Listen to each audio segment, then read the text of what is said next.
তো গাইস আজকে যাবো আমরা গীতাঞ্জলি সিনেমা হল। তো দিদিদের টিউশন থেকে প্রতি বছর সেখানে নিয়ে যাই, আর আমি এবছর যাবো। তো দেখো আমি দিদি আর আমি এখানে রেডি হয়েছি, আর এখানে আমরা বোলপুরে পৌঁছে গেছি। তারপর দেখো এখানে গীতাঞ্জলিতেও পৌঁছে গেলাম। আমরা এখানে কিছুক্ষণ ওয়েট করার পর আবার আমরা ভেতরের দিকে গেলাম।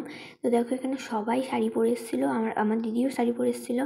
তো দেখো তারপর এখানে আমরা উপরের দিকে যাচ্ছি। তো এখানে দেখো গাইস কত সুন্দর।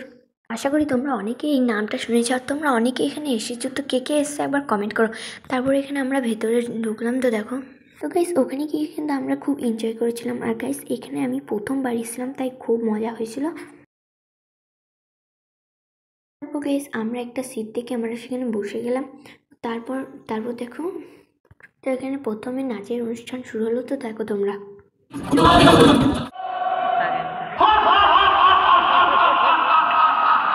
গাইস আগের যে চ্যানেলগুলো হতো টিভিতে, সেগুলোতে নাকি ইনি মহিষাসুরের অভিনয় করতেন। তো সেগুলো একবার করে দেখাচ্ছিল। তোমরা কি এনার মহিষাসুরের অভিনয় দেখেছো টিভিতে? দেখলে কমেন্ট করো।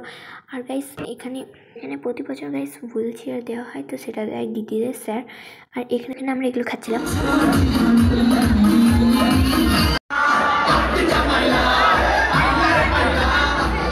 ওখানে অনেক এনজয় হলো। তারপর দেখো আমাদের এখানে খাবার কাছে চলে এসেছি।